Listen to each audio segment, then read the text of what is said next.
So what is up, everybody? Welcome back to the channel. If you remember a few videos back ago, I had a check engine light come on. I think I called the video something to the effect of, will my BMW ever stop braking?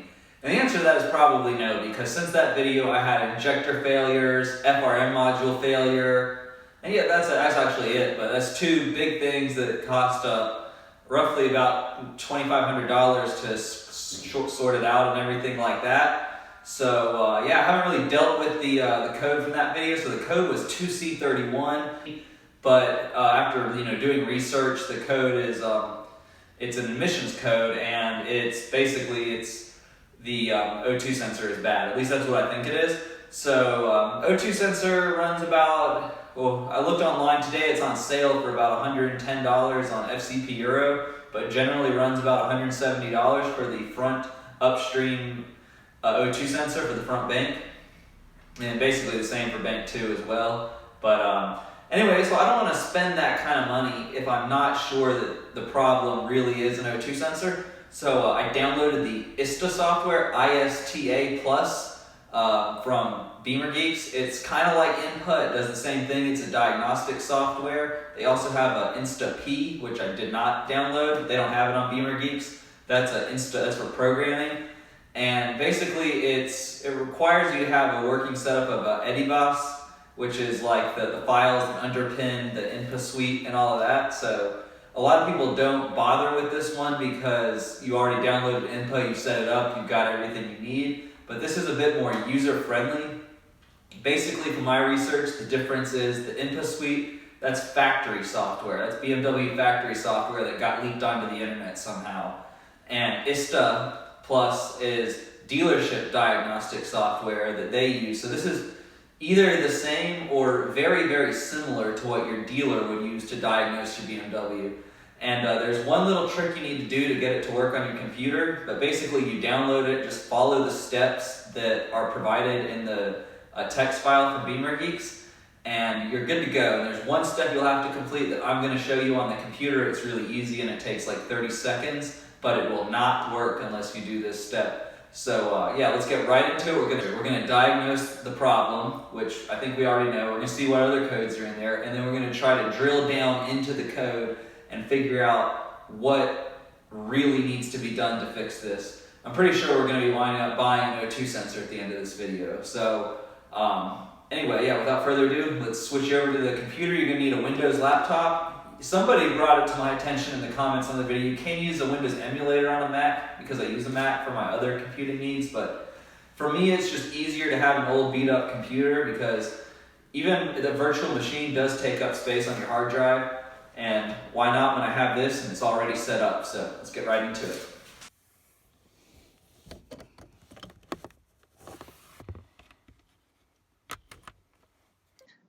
All right, so in order to get ISTA to work with your k+dcan cable, you're going to have to go to the settings.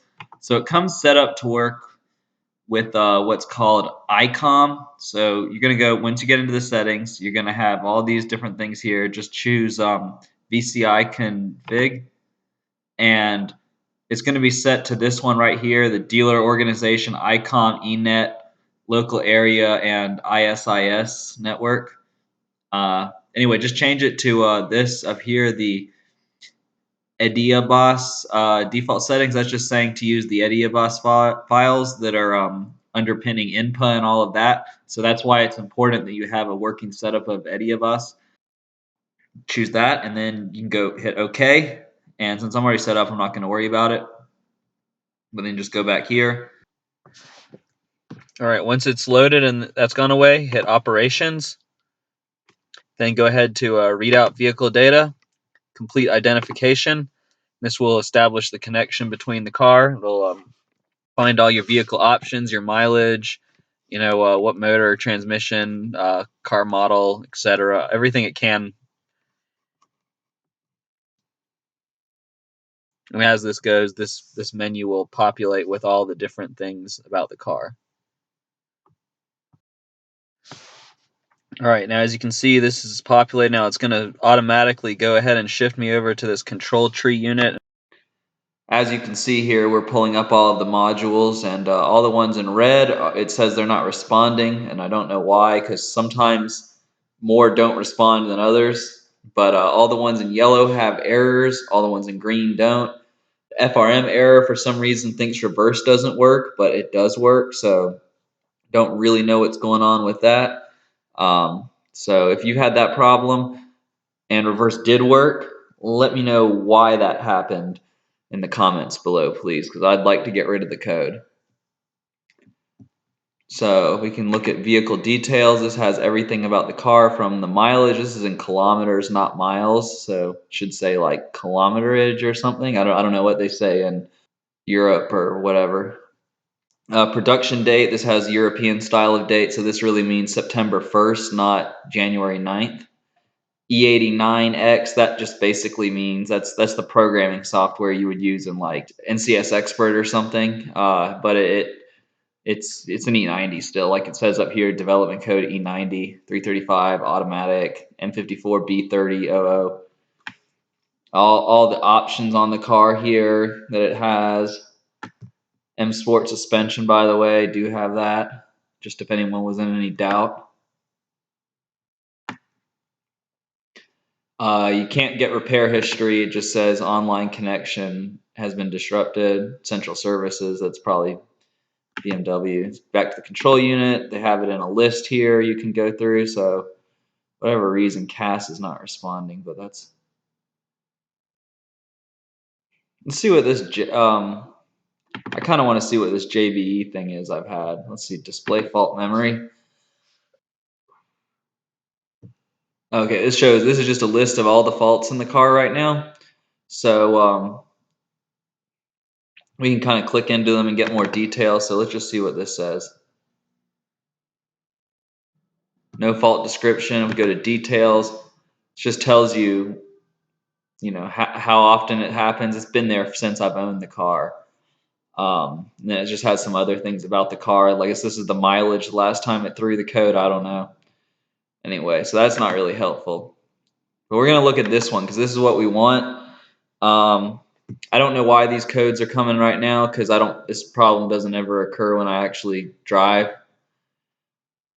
This is just the adaptive headlight failure. Basically, I just coded out the error, and they do work. So I don't really know what's going on entirely with it.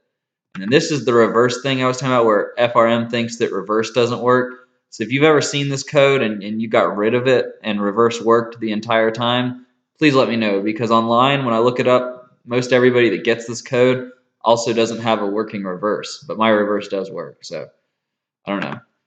So we can click into this and see what it says. So no fault description, that's really useless. Details, same thing again. Sort of saying the voltage, all this stuff.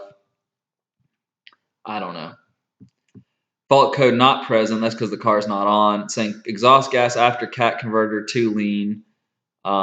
Anyway, fault can activate warning light, which we do have. That's how I know the code's there. So we can go back.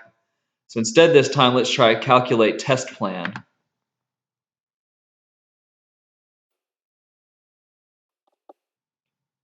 Now what's weird is when we go into more detail, it's saying oxygen sensor before catalytic converter, not after. So now it's saying check the first one. So this is more detailed, and saying this is should be my third priority, because I guess it's saying because it can't talk to CAS and it can't talk to dynamic stability, but it does talk to them. So when the car's on, that's fine. This would be bumped up to number 1.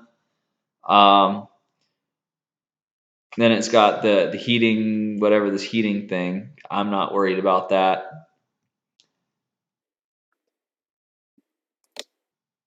So let's go ahead and see what's going on with this. So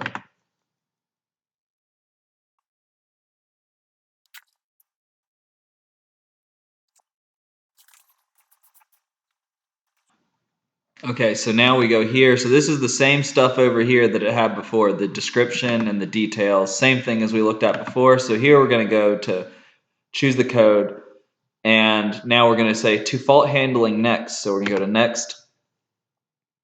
It says there is a fault stored for the oxygen sensor emission control. To work for this, select the following menu item in this selection menu. Rectify malfunction of oxygen sensor before catalytic converter.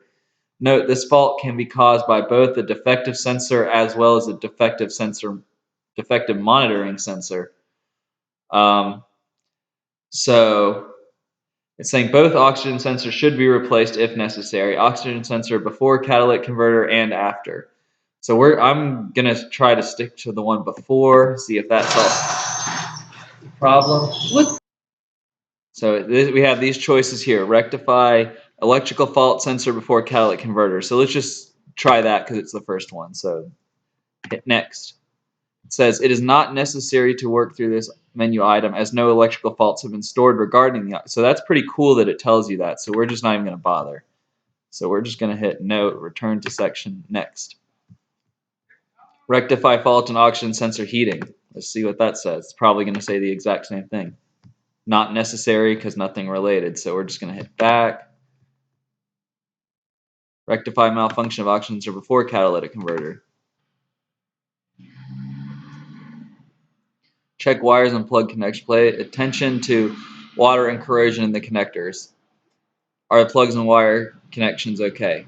I already checked this already, so I'm just going to hit yes and hit next. Check wiring harness. It's the exact same thing. Yes, they're okay. Why is it asking me twice?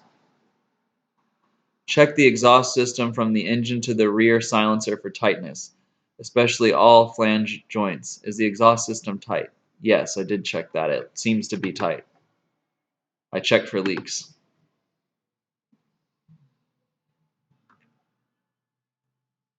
All these components, yes, they're tight.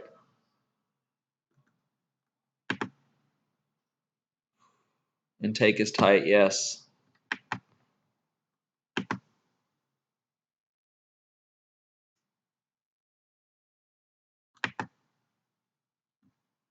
So we know the voltage supply, we know all that is good.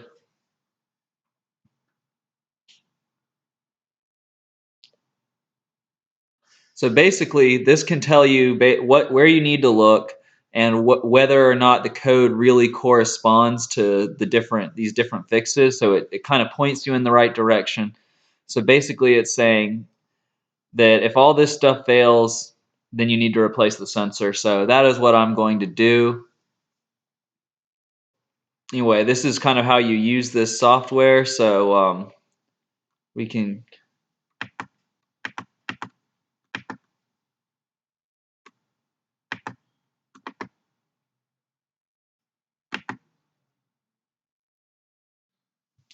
come back here and we can kind of look at different things it's got going on. You can see what this CAN message is.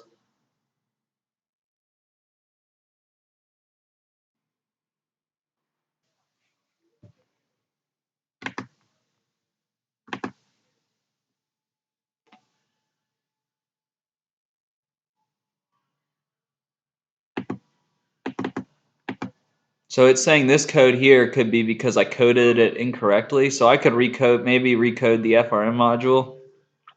I'm not really sure why it's saying that. Everything works correctly, so I don't know why it thinks it's wrong. And I used exactly what I was supposed to use, so not sure what that's about, but it's worth looking into. Also, it gives you this huge thing over on the side here. Just see all of them bring it up. You can just go through this. This has like everything about the car. Just starts off about the motor. So you start here, brief description. You got the DME, the fuel pump, the high pressure fuel pump, and it just keeps going. Injectors, turbos, just everything about this car. It's just basically a technical guide to the car right here. It's really cool that they have all this stuff.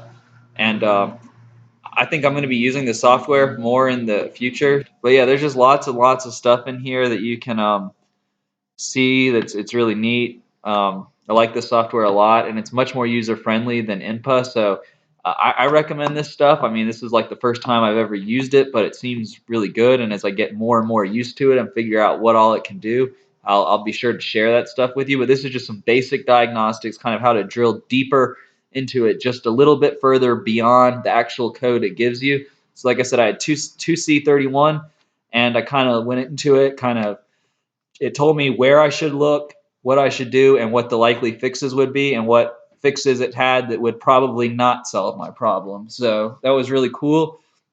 Yeah, thank you guys for checking out this video, and I'll see you in the next one. And also be sure to hit that like and subscribe.